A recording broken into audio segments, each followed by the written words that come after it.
Throughout history, people have always been more likely to die of chronic illness than of other natural causes. Unfortunately, those are slow deaths. You are left completely helpless as your loved ones continue to waste away on the hospital bed. Everyone else, your relatives, and even the doctors themselves, have already given up.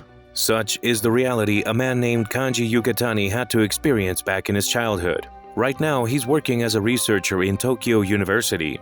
He is always so driven and relentless when it comes to the research that the man hardly ever sleeps. The only thing that keeps him going are energy bars and caffeinated drinks. Through those efforts and sleepless nights, it is not an understatement to say that his work is indeed changing the world of medicine. As a representative of a prominent pharmaceuticals group tells him, his efforts will save an extraordinary number of people in the future. However, what is it that makes him work so hard that he often forgets to sleep?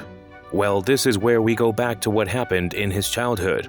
His little sister had a brain tumor. One day, he was talking to her and she asked if she would get better by taking the medicine. And he firmly reassured her that yes, she will get better. As a young boy, he couldn't fully comprehend the sheer severity of the situation. Sometime later, the medicine stopped working. They couldn't remove the tumor in time, and it was already too late. He had to see with a horrified look in his eyes as the doctors and even his parents gave up on his sister, who was still breathing. Sadly, there was nothing he could do about it. He had to watch from a distance as his sister's life slowly withered away right in front of him. She died a slow, painful death. That moment and now, Kanji has harnessed a strong, unwavering resolve to never give up on searching for a medical solution ever. Therefore, every single day, he goes deep into research and never stops searching for ways to tackle the diseases and illnesses that take so many lives each year. But well, since this is an isekai anime, he dies in his sleep. What happens is that he decides to take a quick little nap before going back to research. But the next time he wakes up, he is in the body of a 10-year-old named Pharma. A cute and cheerful maid named Charlotte and nicknamed Lottie is delighted to see he has finally woken up. She reveals that he has been unconscious ever since he got struck by lightning. Though of course our boy doesn't recall anything of this sort, he just somehow woke up in this world. Lottie deduces that he must be suffering from some memory loss and decides to first introduce herself again, and then give him a tour of his own house after they are done cleaning him up. Be that as it may, when he takes off his shirt, she sees a somewhat strange mark on his shoulder. Pharma states that it's probably the point where lightning struck, but Lottie has a different kind of reaction altogether. She reveals that it is the symbol of the medicine god named Panactheos. Of course, Pharma doesn't really believe her, and they move on to the house tour. When they come across the pictures of his family members all hung on a big wall, she tells him how he is the son of a court pharmacist named Bruno. His mother's name is Beatrice, and he also has a younger sister named Blanche. Then there is his older brother Polly, who seems to be currently studying at a prestigious medical institute abroad. As you can expect, he's taken aback after realizing that he is not only a noble but also a member of a renowned family of doctors. Though what surprises him even more is the concept of divine arts. When Lottie mentions it, he kind of replies that he has no clue what she's talking about. But this just lights Lottie's anxiety on fire. The prospect of being proficient in divine arts is what separates him from commoners. What if his father disowns him when he realizes that Pharma is not just unable to perform them, he has also forgotten about them? Whatever, when he's back in his room, he tries to see if he can do this glorified magic thingy, and sure enough, he uses his extraordinary understanding of biology and chemistry to conjure up water out of nothing. And it's not just water either. He soon realizes that he can instantly manifest any element of the periodic table. Plus, he has the power to eliminate them with his other hand. That's right, basically, he's just an overpowered nerd. Lottie is once again delighted, this time because he still knows how to use divine arts. She then takes him to the very own library to see if he can recall any of the medical knowledge that his father and tutor have drilled into him for years. This is important because his father always likes to ask him questions at the dinner table. But well, who are we kidding? This is a professor from the prestigious University of Tokyo. Still though, when Pharma goes through the books, it doesn't take him long to see that the medical knowledge of this world is ages behind that of the modern world he came from. Later, when it's dinner time, he tells his family that he has fully recovered and so he'd like to go back to his study sessions with the tutor. Speaking of his tutor, she's a beautiful yet somewhat clumsy woman named Eleanor. And the reason why Pharma wants to start taking classes as soon as possible is because it isn't pharmacology that the former Pharma used to learn from her. Divine arts was also just as important. Just like that, this new Pharma is having a lesson with her the next day. As you may expect, teachers always notice one's change in personality. She is concerned about him, but Pharma reassures that it's just amnesia. Considering this, she decides to go back to the basics of divine arts. As it turns out, there are 5 primary categories: earth, air, fire, water, and none. None hasn't really been seen in the past 300 years, which is why it isn't as relevant as the other 4.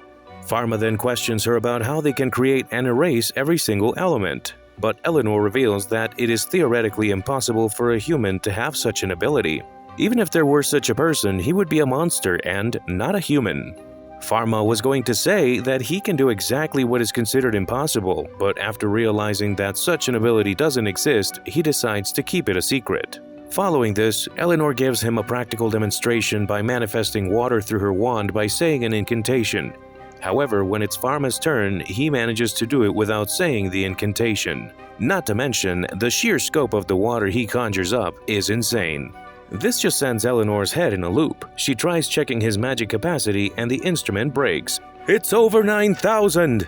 And not just this, he also then reveals another perplexing fact: how he can detect illnesses and hidden injuries through his eye. Eleanor is scared out of her living daylights. Pharma can do pretty much everything that the medicine god Panactheos can do. And if this wasn't enough already, she also notices how he doesn't even have a shadow. Talk about scary. Eleanor literally starts crying and sprints back home. But can you blame her? Her student can suddenly do impossible things and he no longer has a shadow? Be that as it may, Pharma's father later tells him that Eleanor wants to quit, but well, since she has also come down with a cold, he tells Pharma to go and take some medicine to her house. Pharma realizes that the medicine his father gave him is useless. He uses his medical knowledge and powers to refine it and then visits his tutor. When he shows up at her place, she looks as though she has seen a ghost. Things are awkward, but Pharma handles the situation immaculately. He asks Eleanor to continue tutoring and nurturing him, otherwise he won't be able to use his powers. He needs her guidance because he's still a rookie when it comes to the actual understanding of divine arts. Although, of course, if she still is afraid of him, he won't bother her again. He does offer her some flowers though, as a token of gratitude for all her efforts. Seeing this, Eleanor finally understands that she may have been getting scared for no reason at all, and well, that takes care of that.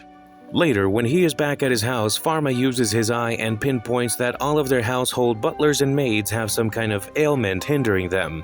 Pharma wasn't just going to ignore that. He starts preparing medical solutions to their respective problems and hands them out with a wholesome smile on his face. Every single one of them is delighted. Some even start shedding tears of happiness. It wasn't even about the medicine. It's the fact that he was considerate enough to prepare distinct medicines for each of their needs that made them suffer an emotional blow. Lottie adds on to this by telling Pharma how expensive it is for some to get medicine. Sometimes you don't even need just money, you also need status. This is why it was such a big deal for everyone to get medicine from him.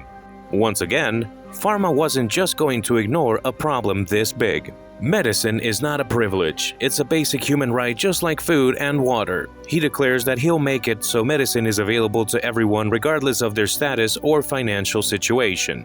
Later, Pharma is told by his father how his sister Balance is suffering from chickenpox.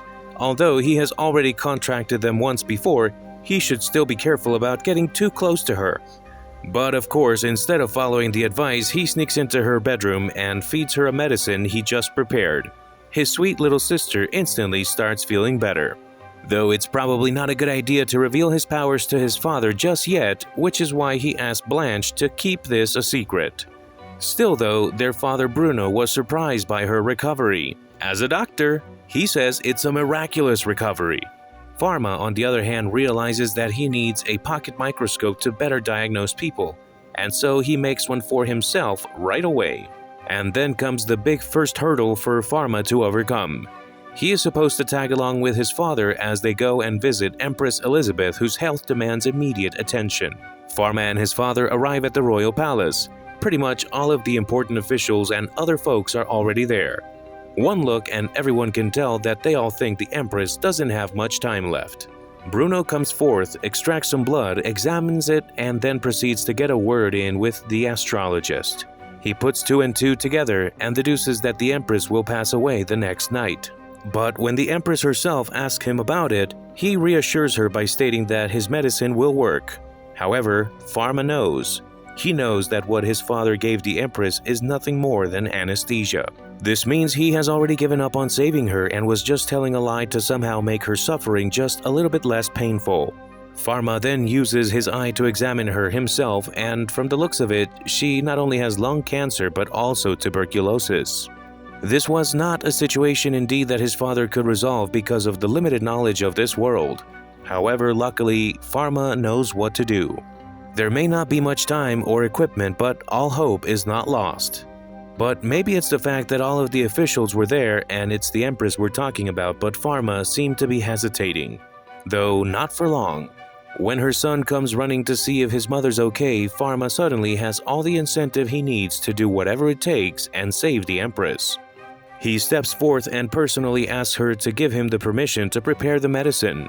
Everyone is dumbfounded, even his father, but seeing the determined look in his eye, she shuts everyone up and tells Pharma to get started on the medicine. Pharma rogers that and secludes himself in a room, only to then be interrupted by his father, who suddenly shows up and tells Pharma that the Empress is suffering from White Death. There's no way she can be saved. Why would he give her such elaborate false hope? Which is why Pharma is pleasantly surprised when he hears his father say that. Unlike him, who has the eye and all the other powers, his father was able to diagnose her perfectly without such abilities. Still, Pharma wasn't going to back off. He declares that he knows what to do, and his father would also have to take the medicine he is preparing because he seems to be suffering from the White Death as well. Though of course, it isn't as serious as the case with the Empress. Bruno then tries to use force, but when Pharma stops him without using any sort of incantation whatsoever, he is shocked.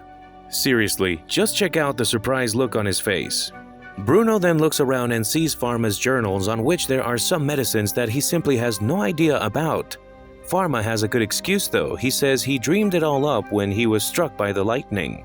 Bruno doesn't buy this, but he does buy the fact that his son has the mark of Panactheos on his shoulder, which leads him to conclude that the medicine god must have blessed his son with some revelations and powers. He realizes that his son has the right idea and leaves. When the time comes for the Empress to take the medicine, the court physician and the others are still skeptical, but Bruno tells them that his son has already surpassed him. And sure enough, Pharma uses his microscope to show everyone, including the Empress, the image of the bacteria that was plaguing her body. They all suffer a loss of words. This just revolutionized their very understanding of the way medicine works. Pharma then tells her to continue taking the medicine for 6 months and she'll recover. Just like that, Pharma and Bruno are on a ride back home. Bruno seems somewhat guilty for doubting his son and wonders if he has been wrong about medicine all this time. However, Pharma tells his father that he'll always need his guidance to become a proper doctor. The father and son shake hands to pursue the path of medicine together. The friction between the two disappears and Bruno exclaims that he'll make sure to take the medicine for the White Death as well.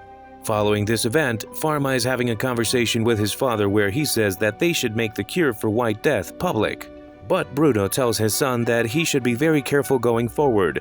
One wrong step and everyone may very well label him a heretic. He also wonders if someone purposely brought the White Death to the palace in order to take out the Empress. But Pharma says that a virus whose chances of infection are only around 10% is probably not a good way to go about things if you're planning an assassination. Bruno is proud of his son's reasoning and wonders if he will be able to reach the same level, though unexpectedly he suddenly recalls an acquaintance from the past named Camus. Anyway, since the Empress' recovery was going well, a young noble shows up and tells Pharma that he can have whatever he wants as a reward, be it money, status, territory, or anything else she can offer. Pharma makes up his mind that the best thing he can ask for is the permission to open his very own pharmacy. He visits the Empress and expresses this desire, and since she is a good Empress, she gives him the go. Be that as it may, she was kind of down in the dumps, so much so that she also says out loud that if she is even fit to rule the kingdom anymore. But Pharma is a smooth talker. He reassures her and tells her that everyone needs her. The Empress then agrees with his sentiment, plus she has already died once, so she has to make this second life better. And Pharma replies that he is the same way in this regard. Time continues to pass, and before long Empress Elizabeth is able to leave the bed and resumes her duties.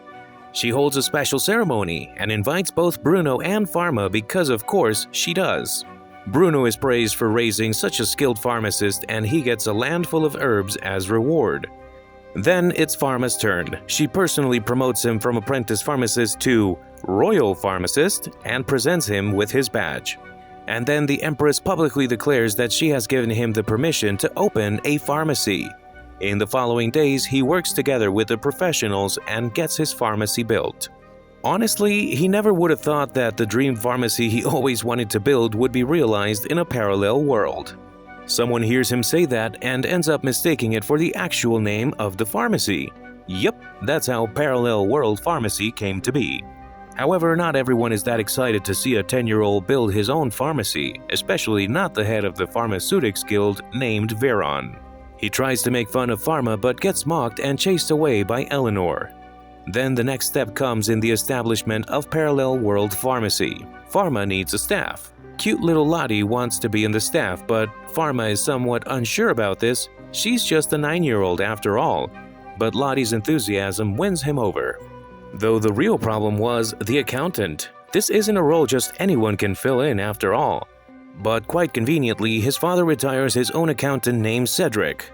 Pharma hires him and also treats his legs. And then his father presents him with an insane amount of glistening gold so that his son can properly get the business up and running.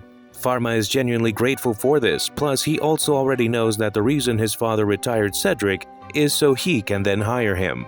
Even so, he barely gets a customer for the entire first month, except a badass sailor named Jean who shows up for scurvy medicine occasionally. Though this one time when Pharma steps out of the pharmacy, he comes across an oddly suspicious masked couple, and that very instant, he realizes that it's just his papa and mama. They didn't want to disturb his business, which is why they decided to go with a disguise, and well, that didn't work out. Pharma gives them a tour of the entire place and then reveals that things aren't going so well when it comes to getting customers. Here, his mother Beatrice wonders if he should start selling cosmetics as well. His father adds on to this by stating that those who use face powder end up dying young. Pharma already knew about this since the face powder these folks use has lead in it, but he was still surprised to hear it coming from his father. He decides to go with his mother's suggestion and waits for a customer. Lucky for both of them, a young noble named Chloe soon shows up. She looks exceedingly pale. Much of it is because of the bloodletting she did to make herself look paler. As it turns out, the guy she is into has a thing for pale girls. However, this came at the cost of her health. Pharma quickly understands her situation and comforts her by explaining that she no longer has to use such harmful measures. And so, just like that, Pharma prepares a special cream that'll not only make her look pale, but it'll also help with moisturizing the skin. Basically, a product from the modern world.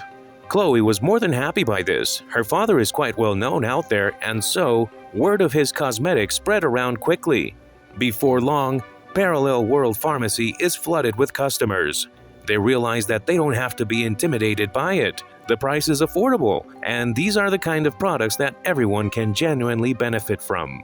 Of course, many customers also stick around long enough to check out the medicine. It gets to the point where Pharma and the others can't handle everything by themselves. Conveniently, Chloe comes up with the perfect solution. She'll open another branch of Parallel World Pharmacy that deals only with cosmetics. Pharma goes along with it, and they hire all the lovely ladies who were previously laid off from their respective pharmacies just because they had children. He reassures them all that he'll take proper care of them, and also introduces the concept of maternity leave. As you may expect, the girls instantly realize that this guy has been watching Simon Sinek. Things finally start working out for Pharma. When the Empress hears about his cosmetics, she tells everyone that the previous lead-based products are now banned. There is no longer a need to buy unhealthy cosmetics. Though of course, those shops can continue their business if they choose to use Pharma's recipes. The Empress then instructs Pharma that he should also keep the other businesses in mind. How about raising the prices of his products a little more than the market standard so that they can continue doing their business as well? Pharma agrees and does exactly that. Now, remember the lands which were given to Bruno by the Empress? They visit those lands. First, Pharma seems to be attending a meeting between his father and plenty of important-looking people, but his father tells him that he can just go and have some fun, like a normal kid. Pharma happily takes him up on the offer and is then found on the beach together with Lottie, Eleanor, and his younger sister Blanche. Yes, it's a beach episode, but not the kind you're thinking. Lottie and Blanche go play and Pharma tells them to be careful. He is just sitting there in silence for a moment when he recalls a rather deep memory from the past. There was this one time when he and his little sis were at the beach. She really wanted to go and flap some water, but out of concern for her safety, he tells her that she is still too young to go in the sea. But as fate would have it, there was never a next time. As for his present reality, Blanche ends up getting swept away by a tide. The adrenaline kicks in, and he dives into the ocean to save her.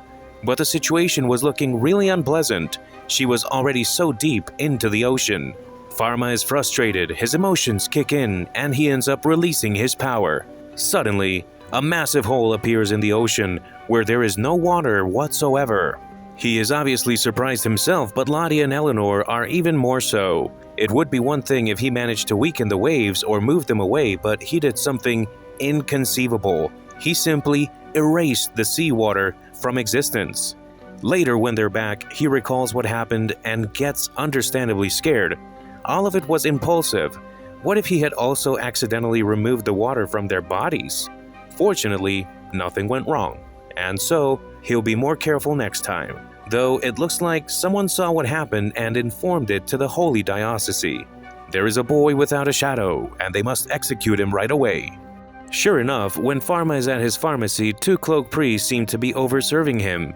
And then, the very next morning, a carriage full of mud crashes into the pharmacy and completely ruins the shop. However, Sailor Jean and his crewmates pop up to help with the cleaning. The nearby shop owners and the customers help as well. Parallel World Pharmacy is a place that is important to a lot of people. Pharma was going to help as well, but when a woman suddenly comes rushing and states that his father needs medical assistance, he leaves the pharmacy to everyone else and goes to see what's going on. Little did he know, this was bait. The woman takes Pharma to an open field where a handful of priests crowd him. They state that he is an evil spirit who must be purged immediately since there is no telling what he must be planning. But their attacks were too lackluster to pose a threat to Pharma. He takes care of them all and then explains that he genuinely does not mean any harm. And just like that, they all concede. Well, to be fair, there was more because they end up seeing the mark of Panactheos on his shoulder. Looks like Panactheos is their deity, and seeing how Pharma is perhaps the incarnation of Panactheos, the head priest named Solomon resolves to end his life in order to make up for their inappropriate behavior. Pharma stops him in time and then proceeds to heal everyone who suffered heavy injuries in the battle. Time continues to pass, and Solomon ends up being promoted to bishop. He pays a visit to the Parallel World Pharmacy, meets Pharma, and then reassures our boy that his secret is safe with him. Furthermore, Solomon presents Pharma with a number of useful gifts, including a talisman that can help him cast a fake shadow. Thanks to this, he won't have to worry about such abductions anymore. Anyways, remember the guild leader named Veron? Pharma decides that he should make his own guild together with the neighboring pharmacies. Meanwhile, the daughter of a young pharmacist named Pierre suddenly comes down with a major disease. He is part of that other guild, which is why, under the word of the guildmaster, every member of this guild is forbidden from going to the Parallel World Pharmacy. Pierre is helpless, his daughter is suffering so much, and he doesn't have any clue whatsoever about which medicine to give her. That is until Pharma invites him to visit the pharmacy. Pierre soon shows up with his daughter, who is then diagnosed with influenza, but there is no longer any need to be scared. Pharma provides affordable medicine and guarantees a safe recovery. As for Pierre, he is moved beyond words. In his eyes, Pharma was like the epitome of what a pharmacist should aim to be. He even tells that to the other guild master that maybe he should learn a thing or two from Pharma. Veron is obviously angry at this, but it's not like he can do anything since Pharma has been the backing of both the Empress and Solomon. At best, he destroys Pierre's pharmacy, which inadvertently makes it easier for him to go and become a part of Pharma's compounding pharmacy guild. He dedicates a lot of time to learning many of Pharma's techniques and medical approaches and then opens a pharmacy called the Dawn Pharmacy. Here, Pierre only sells Pharma's medicine, and just like the case with Pierre, Pharma's endeavor was changing lives and improving the prosperity of the kingdom. The Empress has nothing but praise for him. Though as for his father, Bruno once again recalls Camus, a former acquaintance who was exiled from the kingdom for taking things too far. He conducted a great number of inhumane experiments on actual human subjects in the name of medicine. And considering how he also receives a letter from his older son Polly about the outset of a deadly epidemic that first emerged in Ponte Island. Coincidentally, the annual fair was going to take place soon. And as for the stuff being imported, well, it has to pass through this island. Bruno quickly shares the situation with Pharma, who then connects the dots after taking into consideration the information they currently have, and then reveals that it's the Black Death. Of course, Pharma knows the gravity of the situation. He and his family immediately began the narrative to initiate a quarantine. Then he goes to a city called Marseille together with Eleanor. The incoming imports are going to pass through it as well, which is why if they are infected, it's better to stop them there. And while in the capital, a man cloaked in darkness seems to have stepped into the capital. That's right, it's Camus, the man who was exiled for being too inhumane. Subsequently, Pharma and Eleanor start inspecting those merchant ships. Luckily, the one in charge is our sailor Jean, who makes things a lot easier. They quickly complete the inspection, and while there was nothing wrong at the port, the news of a certain village's encounter with the Black Death reaches Pharma and he must leave right away. Looks like there was another ship that ignored all the warnings and requests for quarantine and decided to dock at that village. When Pharma arrives at the village, it's chaos everywhere. If he had been any later, the villagers might have already run off to other places in desperation. He quickly uses his rank as a royal pharmacist to get everyone's attention and tells them exactly what they need to do in order to keep things from getting worse. He puts into practice appropriate treatment measures and then heads toward the section of the village where people are all isolated. He does whatever it takes to snub the Black Death before it spreads anywhere else. Meanwhile, only corpses are left on that ship which docked illegally. Looks like everyone else escaped somewhere else. The Commodore sinks the ship. As for Pharma and the others, they keep doing everything that they can to prevent the worst-case scenario. But the worst-case scenario seems to be highly likely. Bruno introduces a professor named Casper to Pharma so that they can start producing antibiotics without divine arts. Otherwise, they won't be able to mass-produce them everywhere. Then there are the crew members of that illegal ship who escaped. They got stopped by a few priests, and Pharma as well as Elizabeth are then informed that they are from another nation, who are actually carrying infected white squirrels to quickly spread the Black Death. Things just keep getting more complicated. However, Pharma finally realizes what he said about Empress Elizabeth's illness being a ploy may not be wrong. There is someone out there who is making every effort possible to ruin this kingdom. Then, the next day, those white squirrels are released into the capital. Bruno and Elizabeth conclude that it's Camus who has come for revenge. Truth be told, Camus also killed the king of Netherland. That's how he attained the power and resources to pull off something of this scale. Solomon, on the other hand, stops the enemy knights, but the squirrels have already started doing their job. I mean, these squirrels can fly. Meanwhile, when Pharma returns to the capital, Camus was already inside his pharmacy. He has stabbed both Lottie and Cedric with a poison dagger. Both Pharma and Bruno show up at the scene, and as Bruno tries to keep Camus engaged, Pharma quickly helps Lottie and Cedric. However, Bruno was unable to defeat Camus, but that's not a problem because Pharma uses his insanely potent strength not only to beat the living daylights out of Camus, but also neutralize the devilish aura that had possessed him. And right after taking care of the mastermind, Pharma initiates massive measures to counter the Black Death. Everyone follows the guidelines, and so, thanks to everyone's effort, the Black Death is ultimately suppressed for good. All in all, thanks to this ordeal, the awareness of medical research increased tremendously. Sometime later, the annual festival takes place just like how it was originally planned. And of course, the Parallel World Pharmacy reopens once again. So there you have it, folks. This was a quick recap of Parallel World Pharmacy, a new yet exciting isekai anime. Now, what do you guys think about this anime? I'm looking forward to hearing your thoughts, and of course, if you enjoyed the video, leave a like and subscribe to my channel. Isn't that a great way to earn some karma from the universe? And with that said, I'll see y'all on my next video.